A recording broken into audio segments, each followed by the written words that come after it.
Je dois faire un enfant parce que je suis capable de prendre soin d'un enfant. Je dois faire un enfant parce que je veux donner quelque chose de meilleur à la société. Et c'est vrai qu'on n'a pas toute cette vision-là avant de faire des enfants. Mais à nous qui avons aujourd'hui cette vision, c'est pour ça en fait que je partage cette vidéo. Pour que, avant même de commencer à faire ton enfant, pour que tu aies cette vision globale des choses, ça va te permettre vraiment d'être libre, d'être épanoui, de vivre, voilà, dans de très belles conditions, ta vie de maman. Voilà.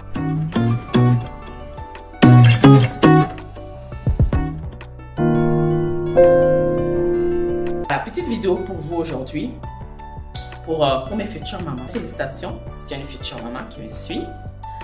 Et voilà, j'aimerais partager avec toi aujourd'hui quelques conseils, des choses que moi j'ai appris en étant maman. Voilà. Sachant que ça fait 10 ans que je suis maman aujourd'hui, même pratiquement 11 ans. Voilà, dans le mois de juin, mon fils aura 11 ans.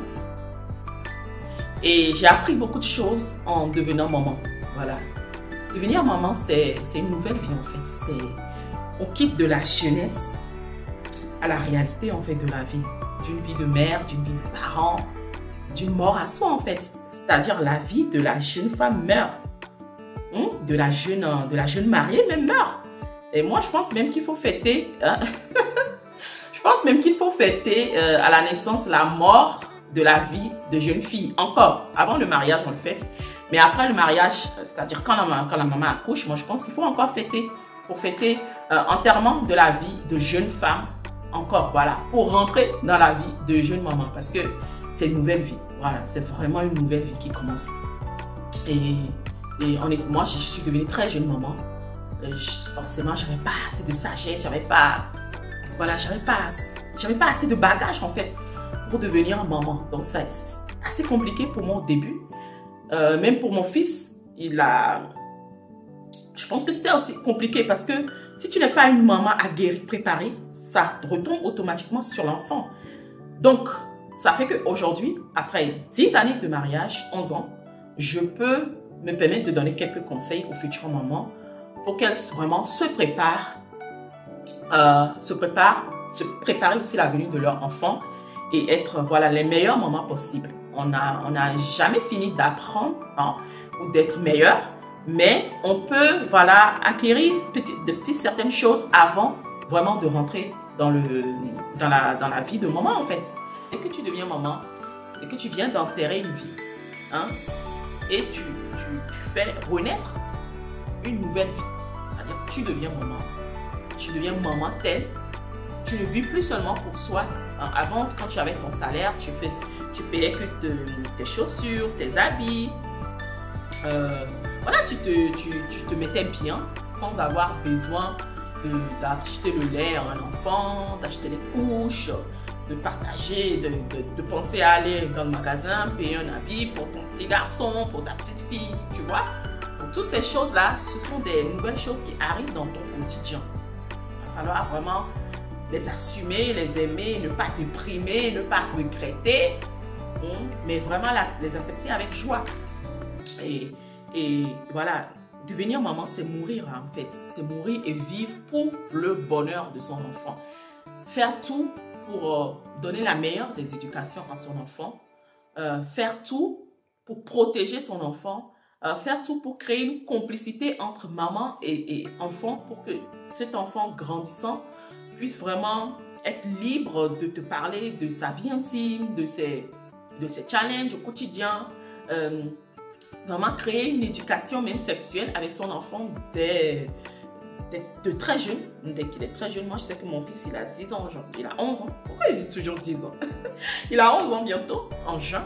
Donc j'ai su par la grâce de Dieu créer cette éducation sexuelle là avec lui pour que demain il n'ait pas de honte à venir me parler de certaines choses qui vont le déranger, de ses prédateurs sexuels, de toute personne qui va vouloir rentrer dans son intimité sans son accord en fait.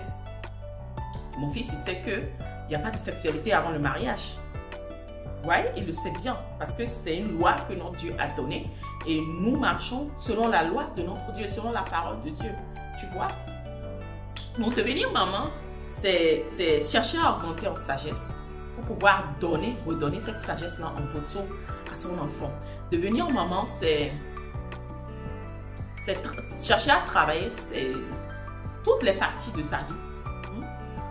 Tous les coins, les recoins, les choses cachées, il faut vraiment les travailler et chercher à devenir une meilleure personne pour pouvoir créer un meilleur enfant et laisser une meilleure personne à la société en fait. Donc voilà, je peux dire que ça c'est le point numéro 1. Le point numéro 1. Le point numéro 2, devenir maman à devenir une femme beaucoup plus spirituelle. C'est très important. Pourquoi j'ai dit ça? Tu n'es plus seule déjà. Tu as pris une personne sous ta responsabilité.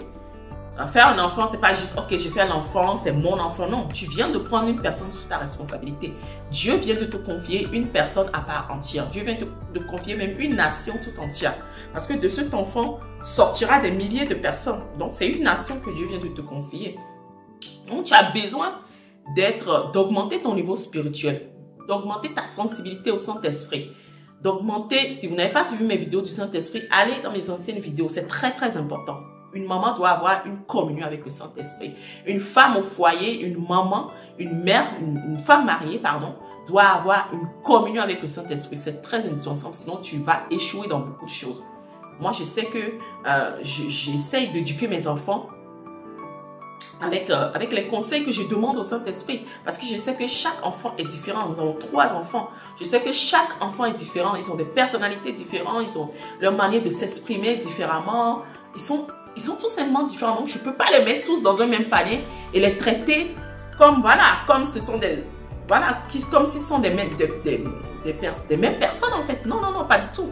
Je dois arriver à discerner le comportement, le tempérament de chaque enfant et arriver vraiment avec l'aide du Saint-Esprit, je le précise bien sûr, à les éduquer en fait selon la parole de Dieu. Parce que la Bible nous dit, parents, éduquez vos enfants selon les conseils de Dieu, selon les conseils divins. C'est très important d'être soi-même cette femme spirituelle, une femme qui ne prie pas seulement. C'est plus que la prière, c'est arriver à rentrer dans cette intimité avec le Saint-Esprit et à lui demander qu'est-ce que je fais avec cet enfant. Ok, mon enfant il se comporte mal, qu'est-ce que je fais? Mon enfant il a fait telle bêtise, comment je réagis? Ou bien il a un problème à l'école, comment je fais? Comment je fais pour régler ce problème à l'école? Il a eu à faire quelque chose avec son frère. Qu'est-ce que je vais faire pour pouvoir créer cette unité entre mes enfants, créer cette union, ce pardon, cette paix, cette convivialité entre frères et sœurs, tu vois? Donc, tout ça là, ça a besoin d'un poids spirituel. Tu dois être, pardon, une maman qui a un poids spirituel et ce qui t'aidera dans tes prières. Parce que quand tu n'as pas de poids, quand tu es une femme légère, tu passes ta vie sur les réseaux sociaux, dans les shopping, dans toutes sortes de distractions, tu n'auras pas de poids spirituel. Et quand tu vas te mettre à genoux pour prier pour tes enfants, lorsque tes enfants auront des challenges, tu n'auras pas de niveau. Tu ne peux pas combattre les démons qui viennent les attaquer en fait. Tu ne peux pas combattre les esprits qui viennent les attaquer. Moi, je me rappelle, c'est une histoire que j'ai racontée dans mon livre, Le péché sexuel, la plus grande arme de destruction du diable, que je vous conseille vraiment vivement, très fortement, parce que c'est un puissant livre qui contient de puissantes révélations sur la sexualité, qui sont vraiment en rapport même avec la naissance de l'enfant. Comment est-ce que tu dois te préserver ta sexualité avant même de faire un enfant, c'est très important. Donc, je racontais dans le livre comment j'ai eu à avoir ce challenge avec mon premier garçon. Je crois qu'il était à la maternelle. Et subitement, la directrice de l'école me dit non, votre fils, il a des retards de langage, il n'arrive pas à parler, il a des comportements bizarres, qu'il voulait... alors, elle voulait quoi là? Elle voulait le mettre, en tout cas, dans des cadres spéciaux, là, dans des... J'ai rien contre ça, hein. Mais en fait, en gros, elle voulait classer mon enfant parmi les enfants retardés, voilà, j'ai oublié l'expression. Et j'ai apporté le sujet devant Dieu. J'ai dit, ah mon Dieu, voilà ce qui se passe. Le Saint-Esprit m'a dit non, ça c'est une attaque. Prier. Et là, j'ai commencé à prier. J'ai commencé à prier sérieusement sur ce sujet. Qu'est-ce qui s'est passé? C'est la puissance et l'autorité dans le nom de Jésus. La puissance spirituelle que j'avais par la grâce de Dieu.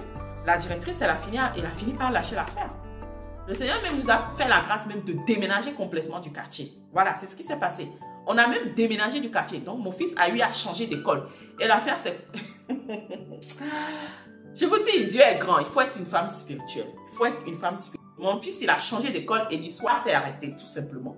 Donc, pour devenir maman, travaille ton niveau spirituel. Augmente en stature spirituelle devant Dieu et devant les hommes. Troisième chose, il faut accepter la différence de chaque enfant. Je vous l'ai déjà dit. Il faut accepter que chaque enfant est différent. Comme ton empreinte digitale, comme j'ai l'habitude de le dire. Tu as eu à faire, tu es la personne qui a fait ces 3 enfants, ces 4 enfants, ces 2 enfants. Mais sache qu'ils sont différents. La preuve, ils ont des prénoms différents. Pourquoi tu n'as pas donné le prénom Kofi, Kofi, Kofi, Kofi à tous tes enfants? C'est parce qu'ils sont différents, n'est-ce pas? Voilà. Donc, il faut les traiter selon leur unicité. Les aimer selon leur unicité. Les célébrer selon leur unicité. Et savoir aussi qu'il n'y a pas d'enfant parfait. Ça n'existe pas. Nous-mêmes d'ailleurs, nous ne sommes pas parfaits en tant que parents. Et pourquoi tu cherches pour que ton fils soit parfait? Pourquoi tu cherches que ta fille soit parfaite en fait? Je ne comprends pas. Il y a des parents, ils sont tout le temps sur les nerfs. Non, non, non. Laisse l'enfant respirer un peu. Laisse-le grandir. Laisse-le profiter de son enfance. Apprendre de ses erreurs. Grandir. Voilà, il y a des parents qui sont toujours derrière l'enfant. Il faut, non, faut pas faire ci. Ah, faut pas... Je suis d'accord qu'il faut être sévère des fois avec les enfants. Je suis d'accord qu'il faut donner des limites, donner un cadre de vie donné. Moi, par exemple, je sais que mes enfants, ils n'ont pas le droit de regarder tout à la télé. Non. Ils savent que, même quand maman n'est pas là, ils savent ce qu'ils doivent regarder à la télé. Contrôle parental. Il faut laisser l'enfant vivre son enfance, profiter de son enfance, faire des erreurs dans son enfance, se corriger de ses erreurs, grandir tout simplement. Chaque enfant est différent. Donc voilà, ce sont ces petites choses-là que moi j'ai appris de ma vie de maman et que j'ai voulu vous partager tout simplement. J'espère que tu as aimé la vidéo, mais si ça, n'hésite pas à la liker, à la partager autour de toi surtout, et aussi n'hésite pas à t'abonner sur ma chaîne si ce n'est pas encore fait.